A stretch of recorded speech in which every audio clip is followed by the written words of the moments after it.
أسمو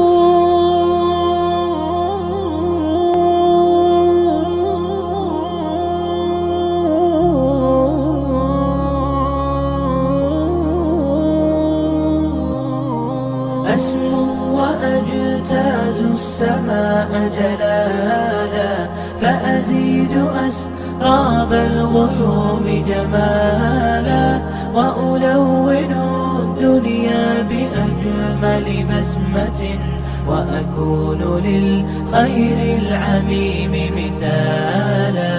أسمو وأجتاز السماء جلالا، فأزيد أسراب الغيوم جمالا، وألون الدنيا بأجمل بسمة، وأكون للخير العميم